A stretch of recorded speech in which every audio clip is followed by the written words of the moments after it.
কিন্তু আছে খালি সুখ। এত ভালোবাসতেন মা আয়েশাকে। মা আয়েশা গ্লাসের যেই জায়গা দিয়ে পানি খেতেন, বিশ্বনবী ওই জায়গায় মুখ লাগিয়ে পানি খেত। মা আয়েশা গোশতকে হাড্ডি ফেলে দিলে বিশ্বনবী ওই হাড্ডিটা নিয়ে চষতে শুরু করে দিত। এক বালতি থেকে পানি নিয়ে দুইজনে গোসল করত। আবার বিশ্বনবীর সাথে সাথে মাঝে মাঝে বায়না ধরতো, মাঝে মাঝে রাগও করতো। বিশ্বনবী বলেন, আয়েশা কখন তুমি রাগ করো, কখন তুমি আমারে ভালোবাসো আমি বুঝি। মা আয়েশা বললেন, কেমনে বুঝেন?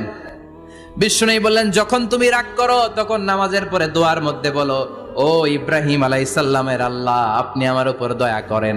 তার মানে তুমি রাগ করে আছো, আমার নাম নাও নাই। আর যখন আমার উপর খুশি থাকো নামাজের পরে দোয়াতে বলো, মুহাম্মদ সাল্লাল্লাহু আলাইহি ওয়াসাল্লামের আল্লাহ, আপনি আমাদের উপর রহমত করেন। তার মানে খুশির সময় তুমি আমার নাম নাও, রেগে গেলে অন্য নবী দেয়া দোয়া সাইরা দাও, রেগে গেলে আমার নামটা নাও না। মা আয়েশা বলে, নবী গো, আমি তো শুধু নামটাই মুখ দিয়ে নেই না, কিন্তু কলিজা থেকে তো আপনারে বাদ দিতে পারি না।